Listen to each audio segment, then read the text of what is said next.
njombe ñu xëy ne non non nañ baal ñëpp. Ça pose problème. ci contexte boobu lu ni mel am.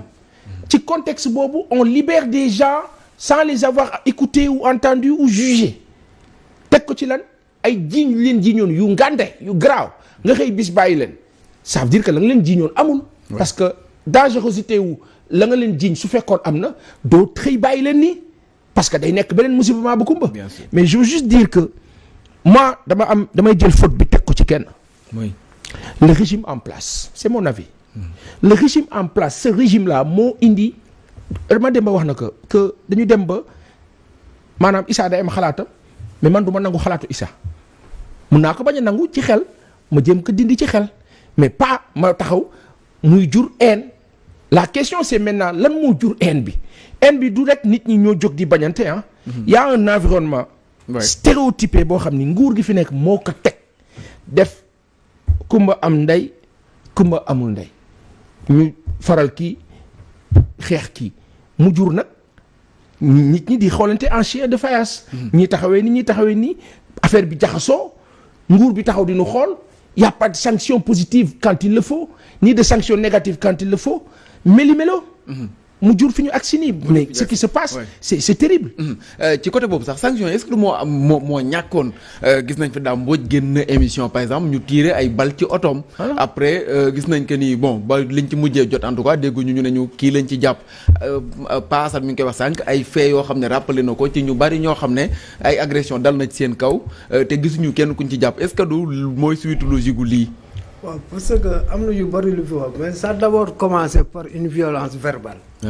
parce que da ngay wax ñu menacer la ñii di bind kii di la saaga di la kii te aussi ñi ko war a gérer aussi dañuy bàyyi noonu parce que c'est des gens qui écrivent dans des Facebook wala dans des réseaux sociaux donc ils sont identifiables. Parce que nous on a une police très bien formée. Mais dañuy bàyyi noonu di ko bayal parce que li raam li olof di wax rek ci ñag bi la jëm.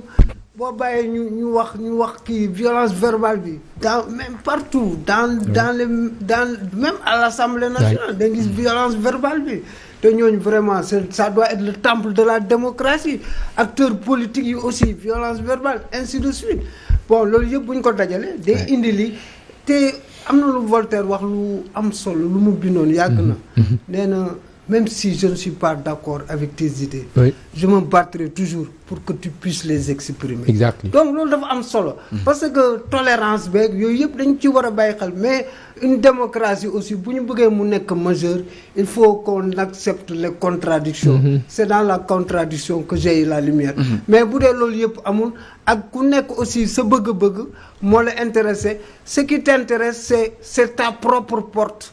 Et non la porte du Sénégal. Ça devient dangereux. Donc yooyu yëpp cette conjonction de facteurs faire que nous sommes en arrivé là keroog am na un confrère ivoirien qui m'a interpellé ne ma mais c'est quoi ça mu vous dire démocratie affaire ma ne ko heureusement nous on n'a pas de Yaoundé.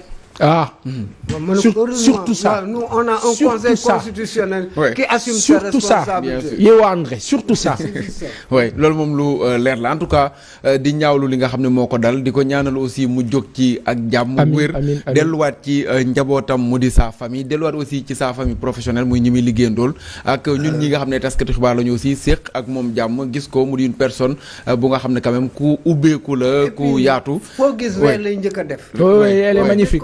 Donc et puis ça kuy fàtte aussi parce que gis nañ des fois yoo xam ne da koy faral di dal même ci ay émission ak ay ñeneen mais teewul day ñëwaat après revenir c'est une professionnelle elle a démarré Maïmouna est un produit de Walfadjri bien sûr elle a démarré ici en 2006 je me rappelle parmi ces articles qu'elle faisait bokk na ci des produits culturels Maïmouna moo njëkk a bind ci Ami Collé Dieng artiste donc ak yeneen mën nañu wax yeneen mais yàlla na ko yàlla yëkkati. amiin en tout cas elle mérite cette solidarité bi nga xam ne moom la presse bi am ni ki tey newuñu fii la wala lii tax ñu def ko parce que ba léegi ñun xamuñu ci dara ci lan moo ko waral ak yooyu noonu amagul leen loo xam ne moo ci génne mais déjà rek vie bi nga xam ne moom moo nekkoon en danger rek tax na Sénégal gépp jógandoo donc ñu di ko ñaawlu bu baax a baax ñu daal dugg ci beneen mu di amnistie générale PASAN projet de loi d'amnistie générale boo xam ne day concerner diggante 2021 la ñu wax ba fi nga xam ne moo di 2024 des faits en lien avec des manifestations loi d'amnistie générale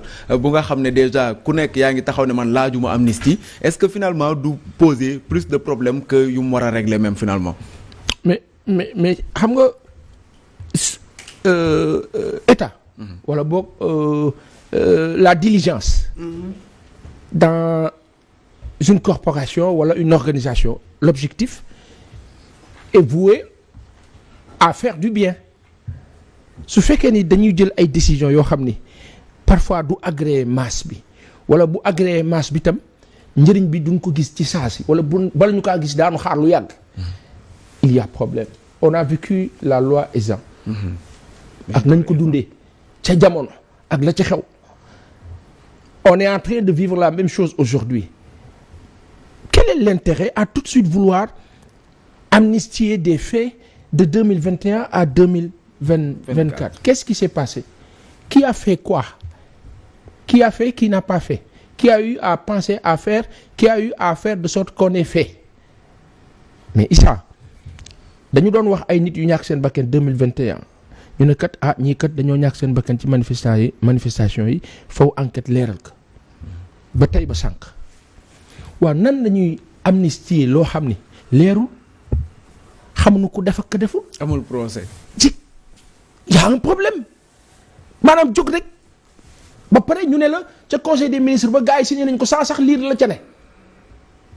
y a un problème et malheureusement hélas on a vécu de 2012 à 2024 avec ce régime des histoires pareilles.